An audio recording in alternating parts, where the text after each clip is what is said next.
अब इन आसन की क्रियाओं के बाद हम आपको कुछ ब्रीदिंग एक्सरसाइज की ओर ले चलते हैं, जिसको कि श्वास की क्रिया से संबंधित जो प्राणायाम और कुछ और क्रियाएं हैं वो हम आपके बीच में रखेंगे। ये पूरा जो पैकेज हम आपके बीच में रख रहे हैं ये स्पेशली आज की परिस्थिति के लिए मैंने बनाया है और इसको आप नियमित रूप से करके अपने को स्वस्थ रख सकते हैं। तो आइए देखते हैं जो श्वास की क्रियाओं में सबसे पहले मैं आपके बीच में रख रहा हूं जिसे हम कहते हैं विरेचन क्रिया। विरेचन क्रिया वैसे तो शारीरिक शुद्धि की क्रिया है, लेकिन हम आपके बीच में आज इसलिए रख रहे हैं कि हम खेल खेल में बच्चों से भी इसको करा सकते हैं और आप स्वयं भी कर सकते हैं, बुजुर्ग भी इसको बड़े आराम से कर सकते हैं। तो आइए उसको समझते हैं। बहुत सरल है, बस आप इस वज्रासन के आसन में आपको बैठना है, दोनों पैर मोड़ करके, घुटने आगे रहेंगे और अपने दोनों हाथ को इस पोजीशन में ले आएंगे। ये आप हमारा देखिए, इस तरह से फिस्ट को बांध के, मुट्ठियों को बांध के रखेंगे। एल्बो आपके इस स्थिति में होगा, इस तरह से होगा और फिर अपनी श्वास के साथ हम अपने दोनों हाथों को मूवमेंट में लाएंगे। वो कैसे लाते हैं हम आपको संक्षेप में बताते हैं, करके दिखाते हैं। आपको ध्यान से देखिए, अपनी ब्रीदिंग के साथ अपने हाथ के एक्शन को जोड़ देना है। तो देखिए,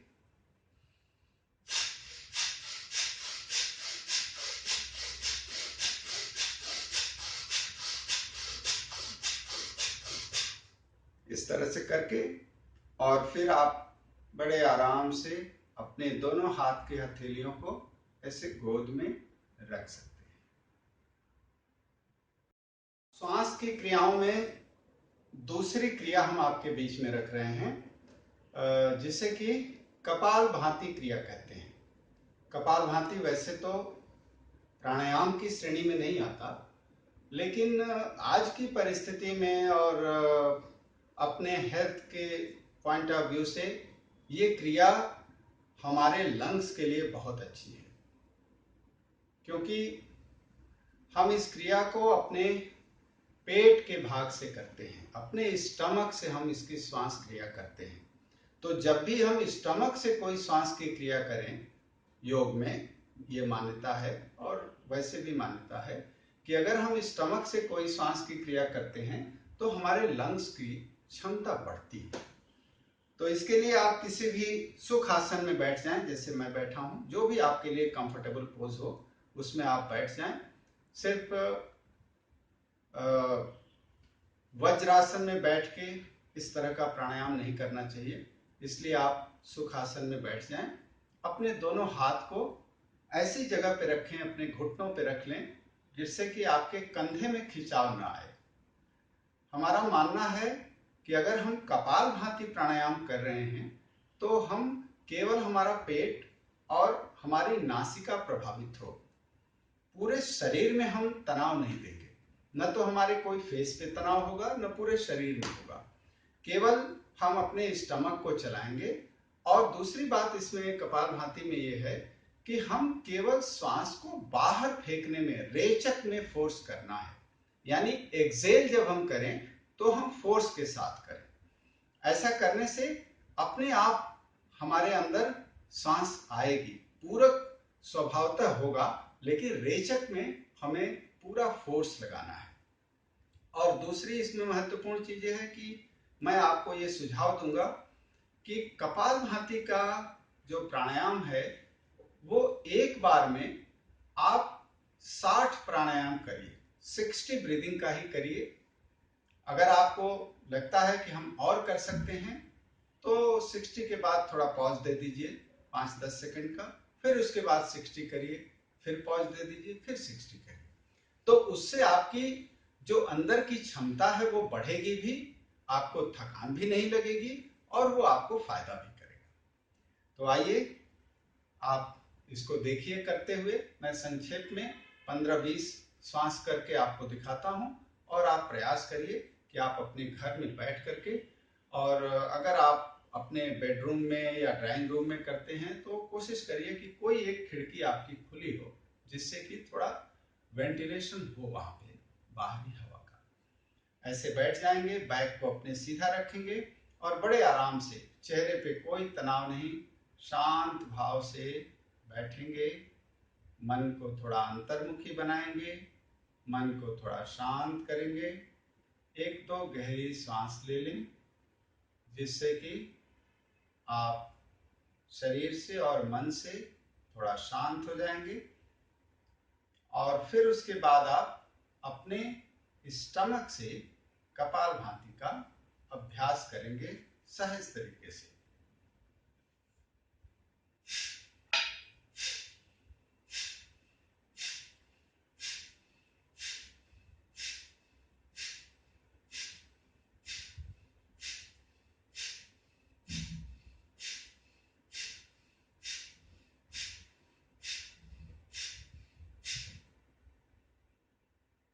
और फिर रिलैक्स।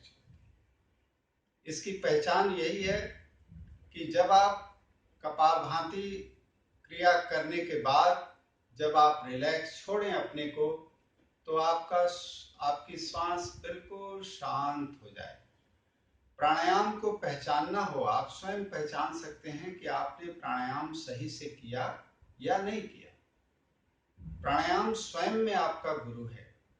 जब आप करेंगे तो आपको खुद एहसास होगा कि आपने अच्छे से किया या नहीं किया, क्योंकि इसकी पहचान ये है कि अगर आपने सही तरीके से प्राणायाम किया तो प्राणायाम समाप्त करने के बाद आपके श्वास की जो गति है वो बहुत शांत हो जाएगी। एक मनुष्य 1 मिनट में करीब 15 से 17 के बीच में श्वास लेता है, लेकिन जब आप प्राणायाम करते हैं तो वो रेशियो घट जाता है, 10, 12, 8 तक आ जाता है।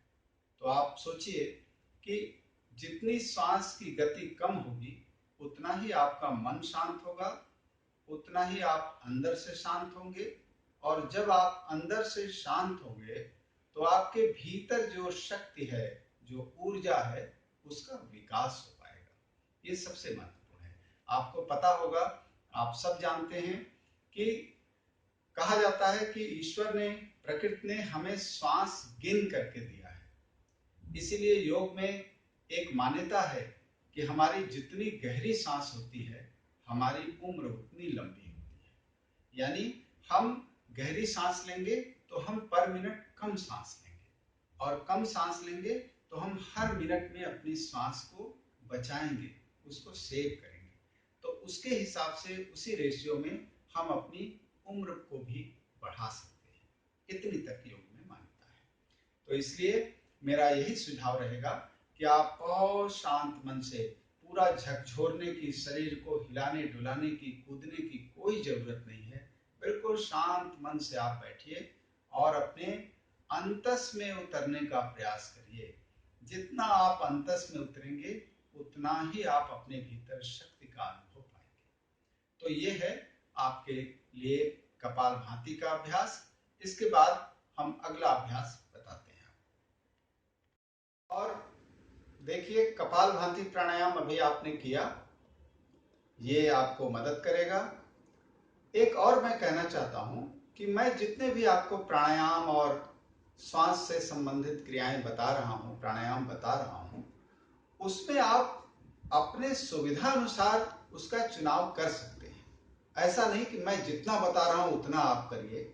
हो सकता है आपके पास उतना समय न हो, तो आप कोई एक प्राणायाम न भी कर सकते हैं, बाकी 2 कर सकते हैं, या किसी और को माइनस करके आप दूसरे को 2 को कर सकते हैं। ऐसा आप अपनी सुविधा अनुसार अपनी दिनचर्या में इसको ला सकते हैं।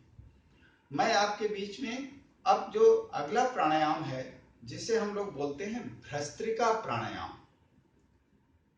भ्रस्त्रिका प्राणायाम छाती से होता है।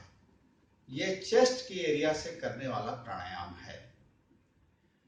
दूसरा इसमें है कि हम इसमें श्वास लेने यानी पूरक और श्वास छोड़ने यानी रेचक, दोनों में बराबर का फोर्स लगाते हैं और इसको एक असेंडिंग वे में हम इसको करते हैं, यानी धीरे से गहरी सांस से हम शुरू करेंगे और लास्ट तक जाते जाते उसकी फ्रीक्वेंसी को हम मैक्सिमम कर देंगे। और इस प्राणायाम को, इसमें श्वास की जो फ्रीक्वेंसी है वो हम मैक्सिमम 20 से 25 तक ही करेंगे, उससे ज्यादा करने की कोई आवश्यकता नहीं है। तो ये आप ध्यान रखिए। मैं आपको करके संक्षेप में दिखाता हूं और बहुत सरल प्राणायाम है। इसमें भी आप दोनों हाथ को अपने दोनों घुटनों पे रख सकते हैं, जिससे कि आपके कंधे, एक्चुअली होता यह है कि जब हम कंधा और ऐसे टेंस करके बॉडी को बैठते हैं तो हमारा ध्यान अब कंधे की ओर जाएगा, क्योंकि थोड़ी देर बाद कंधों में तनाव आएगा तो हमारा ध्यान उधर जाएगा। और हमें ध्यान रखना है अपनी श्वास के ऊपर, क्योंकि श्वास जो है वो अंदर जा रही है और आ रही है।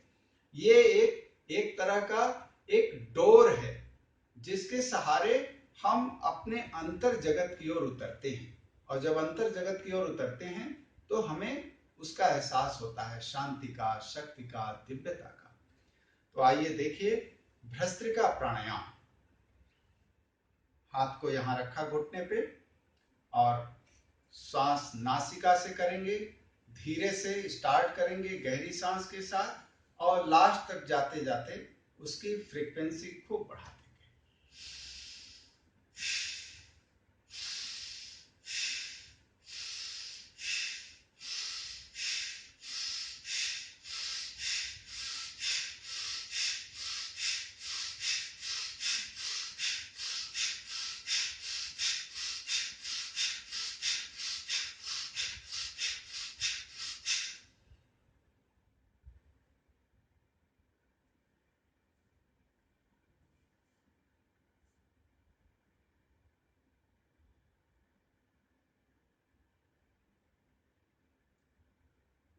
बीस से 25 की फ्रीक्वेंसी के साथ इसको हम करेंगे और उसके बाद बिल्कुल आराम से सांस को छोड़ देंगे, एकदम रिलैक्स कर देंगे अपने को, हाथ को अपनी गोद में या अपने घुटनों पे रखेंगे।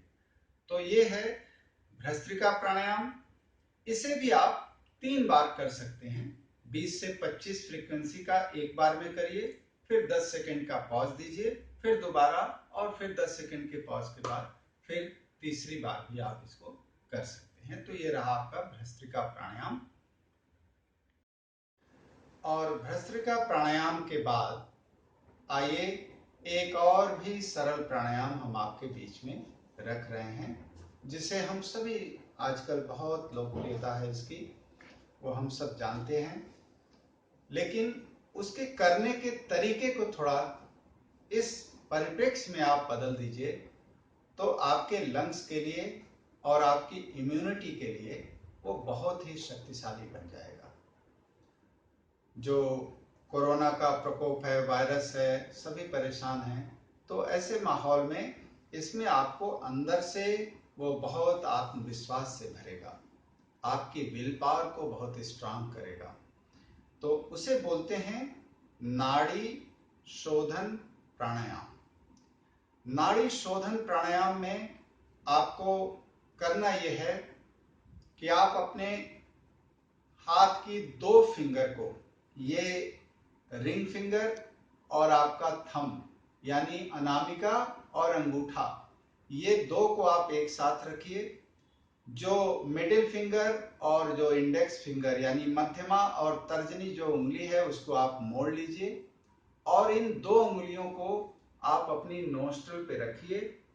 बैक को सीधा रखिए, सिर को सीधा रखिए, आंखें इतनी आराम से बंद करिए मानो आप किसी पूजा के लिए बैठे हों, ध्यान करने आप बैठे हों। और इसमें आप अपनी राइट नोस्ट्रल को, चूंकि गर्मी का मौसम है तो आप दाहिनी नासिका बंद कर लें, बाईं नासिका को खुला रखेंगे। बाईं नासिका से आप सांस को इनहेल करिए, पूरक करिए बाईं नासिका से।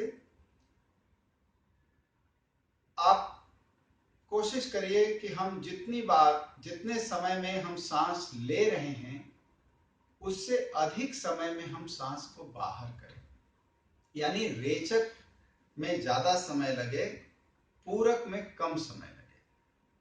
तो इसको आप इस तरह से भी कर सकते हैं कि आपको सुविधा रहे कि दाहिनी नासिका बंद कर लीजिए, बाईं से जब आप काउंट करके इनहेल करेंगे, जैसे 1 2 3 4 5 में आपने इनहेल कर लिया, फिर बाईं नासिका बंद कर दिया और 1 2 3 4 5 6 7 8 9 10 10 काउंट में आपने सांस को दाहिनी नासिका से बाहर कर दिया। ये तो हुआ आपका एक सर्किल, यानी लेफ्ट से लिया और राइट से बाहर किया। इसी को आप कम से कम 12 टाइम्स 12 बार करिए। लेफ्ट से लीजिए और राइट से छोड़िए, लेफ्ट से लीजिए राइट से छोड़िए, लगातार 12 बार। जब 12 कंप्लीट हो जाए तो आप लेफ्ट नासिका बंद करके राइट नासिका यानी दाहिने से आप सांस लीजिए। उसी 5 काउंट में 1 2 3 4 5 राइट को दाहिने को बंद करके बाएं लेफ्ट को खोलिए और 1 2 3 4 5 6 7 8 9 10 में इसे बाहर कर दीजिए। सपोज कीजिए 10 तक नहीं हो रहा है, पहले ही हो जा रहा है, कोई बात नहीं है, उसमें कोई आपको तनाव में आने की जरूरत नहीं है।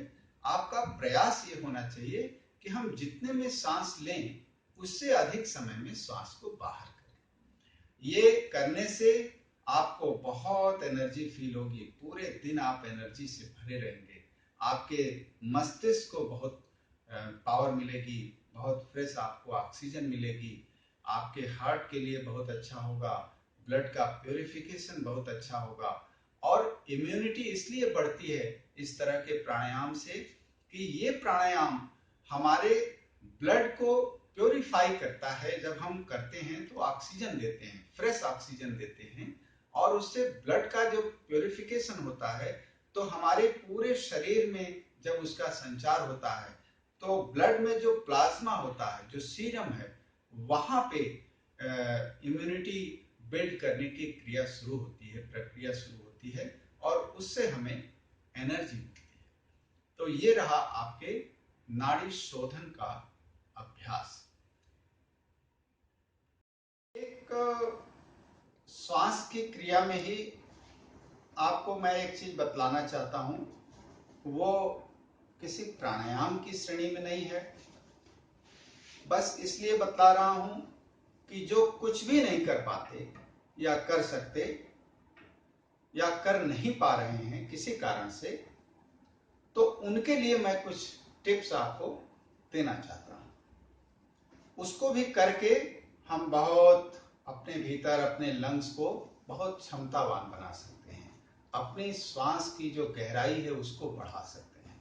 और बड़ा सिंपल तरीका है, कुछ नहीं करना है। बच्चे तो खेल खेल में ये करेंगे, उनको कराइए, बड़ा मजा आएगा बच्चों को, और बड़े वो खेल खेल में इसको करेंगे, एंजॉय करेंगे बच्चे। बूढ़े भी कर सकते हैं और आप जवान लोग भी कर सकते हैं, सभी स्त्री पुरुष माताएं बहनें सभी कर सकती हैं इसको।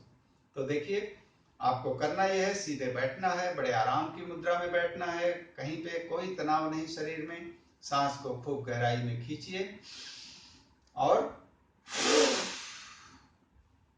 इस तरह से मुंह से सांस को फूकिए। अगर बच्चों को कराना है तो आप बच्चों को इस तरह से कराइए कि दूर कोई कैंडल है, जला दीजिए और दूर बैठा करके बच्चे को बोलिए कि गहरी सांस लो और इस कैंडल को बुझाओ। तो बड़े खेल खेल में वो बच्चा बुझाने का प्रयास करेगा, उसकी एक्सरसाइज भी हो जाएगी, उसको बहुत अच्छा फील होगा और उसके लंग्स के लिए भी बहुत अच्छा होगा। तो आप इसको जैसे 5 बार 10 बार इसको कर लिया, नहीं 10 बार कर सकते 8 बार किया, 5 बार किया, जितना आपकी क्षमता है उसके अनुसार आप इसको करके और बहुत आराम से आप अपने भीतर ऊर्जा का अनुभव कर सकते हैं, अपनी इम्यूनिटी को बढ़ा सकते हैं।